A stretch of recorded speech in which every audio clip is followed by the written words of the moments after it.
ఫిబ్రవరి 28న లలితా మాతాజీ గారి ఆధ్వర్యంలో మీ చేతులతో శ్రీచక్రార్చన దత్త కళ్యాణం చేసుకునే అద్భుత అవకాశం సంప్రదించండి. నమస్తే, వెల్కమ్ టు సుమన్ టీవీ. నేను పద్మిని. ప్రస్తుతంతో పాటు ప్రముఖ ఆధ్యాత్మికవేత్త, వేద పండితులు, జ్యోతిష పండితులు వెన్నంపల్లి నిశాంత్ శర్మ అవధాని గారు మనతో పాటు ఉన్నారు. మాట్లాడదాం. నమస్కారం అండి. మహాదేవతలు. ఎలా ఉన్నారండి? బాగున్నానమ్మా. చాలా రోజుల తర్వాత మళ్ళీ మిమ్మల్ని కలవటం చాలా సంతోషం. సంతోషం తల్లి. గ్రహణం రాబోతోంది. వస్తూనే ఉంటాయి గ్రహణాలు. సంవత్సరంలో 2-3 పర్యాయాలు వస్తూనే ఉంటాయి. సో మరి ఈసారి మొన్న సూర్యగ్రహణం భారతదేశంలో లేనప్పటికీ ఇప్పుడు మళ్ళీ చంద్రగ్రహణం ఏర్పడబోతోంది రేపు మార్చి 3వ తారీఖు. కేతుగ్రస్త ఈ చంద్రగ్రహణం ఎటువంటి ఫలితాల్ని ఇస్తుంది ద్వాదశ రాశుల వాళ్ళకి? మరి ఇప్పుడు భారతదేశంలో అంత్యగడిలో కనిపిస్తోంది కాబట్టి ఎటువంటి విధి విధానాలను పాటించాలి, ఏ సమయంలో ఉంది, ఎవరెవరు ఏ ఏ దానాలు చేసుకోవాలి, ఇవన్నీ ఒక్కసారి చెప్తారా? సంతోషంగా తల్లి. వాస్తవానికి ఏంటి అంటే గ్రహణాలు ఒక్కొక్క సంవత్సరంలో మనకు పూర్తిగా రాకుండా ఉన్న సంవత్సరాలు ఉన్నాయి. మనకు వాస్తవానికి 3 సంవత్సరాల తర్వాత ఈ సంవత్సరమే వచ్చింది ఈ గ్రహణం. అది కిందటి మాసంలో శ్రావణ మాసంలో పౌర్ణమి రోజు వచ్చింది. ఇప్పుడు కూడా ఫాల్గుణ పౌర్ణమి రోజే వస్తున్నది. అది కూడా కేతుగ్రస్త నిశ్చల చంద్రగ్రహణము అసలు దాని పేరు. అయితే ఇక్కడ ఒక విషయం ఏంటి అంటే గ్రహణాలలో ఒక్కొక్కరు ఎన్నో రకాలుగా చెప్తూ ఉన్నారు. కానీ మనకున్నటువంటి పురాణాల్లో చెప్పింది ఏంటి అంటే మొదలుగా ఈ గ్రహణం ఏ నక్షత్రం మీద అయితే వస్తుందో ఆ నక్షత్ర రాశి ఏదైతే ఉంటుందో ఆ రాశి వారికి పరిపూర్ణంగా దోషం అనేది ఉంటుంది, దాని ప్రభావం చూపించడం ఉంటుంది అని అంటుంది. ఇప్పుడు రాను రాను పంచాంగకర్తలు, సిద్ధాంతులు, కొంతమంది పండితులు కూడా వేరే రాశులను కూడా కలిపి వీటికి ప్రభావాలు ఉన్నాయి అని చెప్పి చూపిస్తున్నారు. మనకు వాస్తవానికి ఏంటి అని అంటే ఒక 2 ఉంటాయి: మూలం, ప్రతిమూలం, అధిమూలం. అంటే అధిదేవత, ప్రతిదేవత అని మన నవగ్రహాలకు గ్రహం చెప్పిన తర్వాత దానికి అధిదేవత, ప్రతిదేవత అంటారు. ఈ ప్రతిదేవత ఎవరు? సింహరాశి ఉంది. సింహరాశానికి అధిదేవత ఎవరు? కర్కాటక రాశి అయింది. కర్కాటక, సింహ, కన్య ఈ మూడింటికి వస్తుంది. కాకపోతే ఇక్కడ ఏంటిదంటే కన్యాకి ఇవ్వలేదు, కర్కాటక సింహానికి మాత్రమే ఉన్నది ప్రభావం అనేది. మళ్ళీ ఎక్కడిచ్చారు? సంబంధం లేని మకర కుంభ రాశులకి ఇచ్చారు. ఎందుకంటే అవి కొద్దిగా చంద్రుడి యొక్క గుణతత్వాల్లో ఉన్నాయి కాబట్టి మకర కుంభాలకు ఇచ్చాడు. కానీ మకర కుంభానికి ఎటువంటి దోషం అనేటువంటిదే లేనే లేదు. కేవలం ఉన్నది సింహరాశికి ప్రభావయుక్తంగా కన్యకును కర్కాటకానికి మాత్రమే ఉంటుంది. అంతేగాని వేరే దేనికి అయితే రాదు తల్లి ప్రధానంగా. తర్వాత రెండోది వచ్చేసేసి ఏంటి అంటే గ్రహణ విషయాల్లో అందరూ ఎవరికి నచ్చిన దానాలు ఇస్తూ ఉన్నారు, పోతున్నారు. ఎంతో మంది పండితులు కూడా చెప్తూ ఉన్నారు ఇవి దానం చేయాలి. కానీ అసలు శాస్త్ర విధానంలో వెండి చంద్రబింబము, చంద్రుడు వెండిలో ఉండాలి. స్వర్ణోపస్వర్త అంటే సర్పంలో బంగారంలో సర్పము, అవి రెండింటిని తయారు చేయించాలి. ఇప్పుడు బంగారము ఎక్కువగా రేటు పెరిగిపోతుంది. సో అందుకోసం ఏం చేయాలి? ఒక చిన్న బంగారు రేకు తీసుకొని దాని మీద సర్పముద్ర వేయాలి.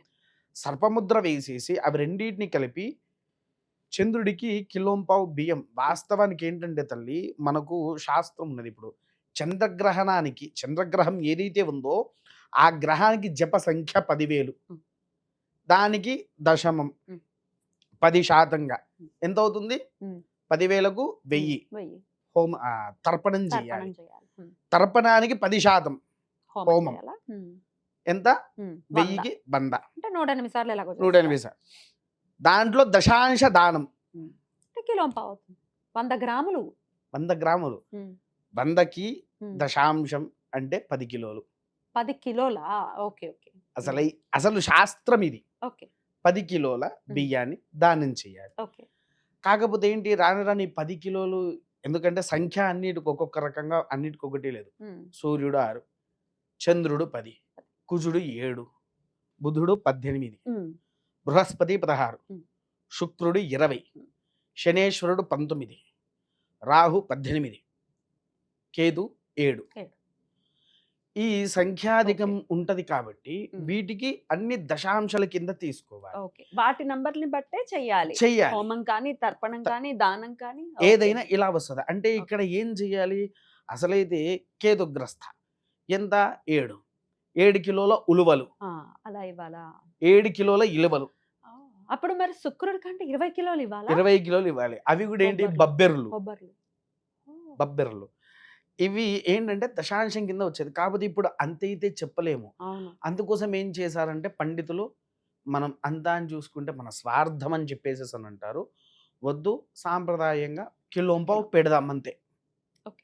శాస్త్ర విధిలో కిలోంపావు, ఆ కిలోంపావు పెట్టేసేయండి. ఉమ్. ఏది, కిలోంపావు ఉలువలు, కిలోంపావు బియ్యము పెట్టేసేయండి. కానీ చంద్రుడికి దానం ఇవ్వాల్సింది బియ్యం కాదు తల్లి, ఉమ్.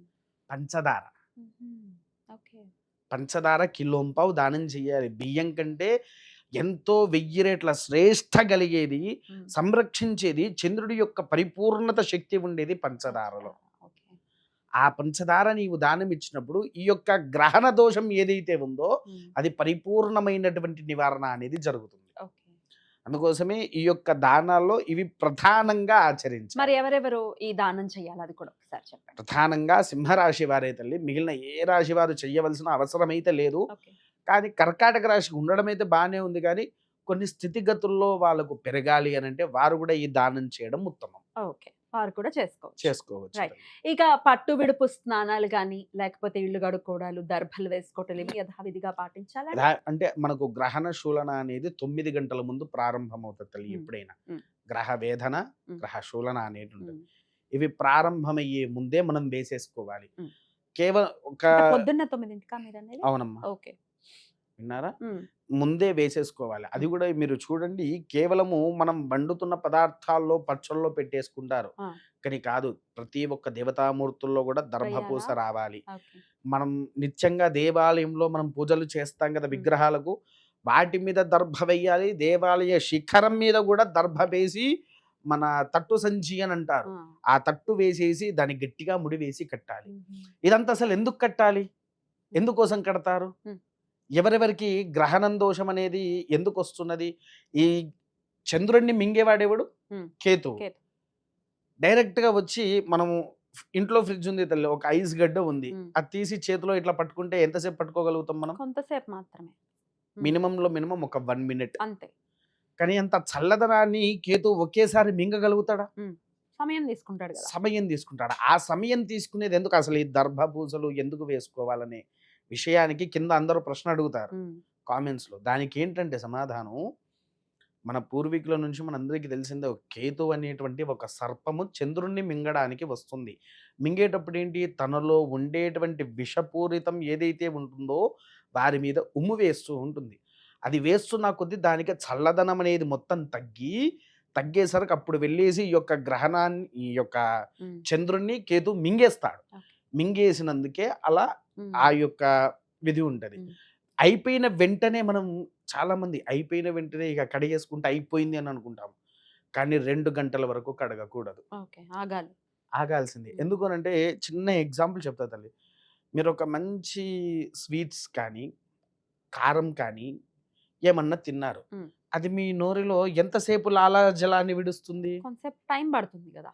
ఉమ్. దాన్ని పూర్తిగా ఒక ఆస్వాదించిన ఉమ్. క్షణము మన నోట్లో ఒక లాలాజలం ఊరుతూ ఉంటుంది, అవును. దాన్ని మనం ఇలా మింగేస్తూ ఉంటాము. కానీ అక్కడ కేతువు ఆ లాలాజలం విపరీతంగా పెరిగేసరికి అది బయటపడుతూ ఉంటుంది. ఉమ్. అది 2 గంటల వ్యవధి వరకు మనకు ఉంటుంది. ఉమ్. అందుకోసం అది ఎప్పుడైతే పరిపూర్ణమవుతుందో ఉమ్. అది అయిపోయిన తర్వాత అప్పుడు ఇల్లుని శుద్ధి చేసి ఉమ్.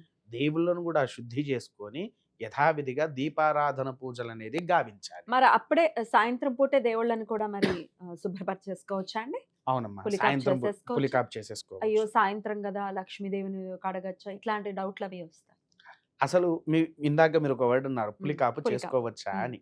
పులికాపు అసలు ఎప్పుడు చెయ్యాలి తల్లి? పాడ్యం నాడు చేయాలి అనేది వింటాం కాదు. కాదా? అమావాస్య వెళ్ళిన వెంటనే చేయాలి అంట. కాదండి, ఉమ్. ఏకాదశి రోజు ఆచరించేదే పులికాపు.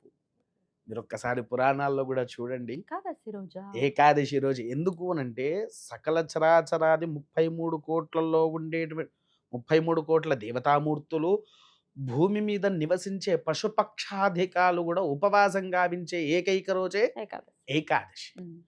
ఆ ఏకాదశి రోజున వారు శుభ్రంగా ఉంచేసేస్తారు. ఎందుకనంటే ఆ ఫోటోలు అవన్నీ క్లియర్గా ఉంచుతాము కాబట్టి అవును. అప్పుడు ఏంటంటే భగవంతునికి నివేదన ఉండదు. అవును. ఏం నివేదన? ఒక పండు మాత్రమే నివేదన పెట్టాలి. ఉమ్.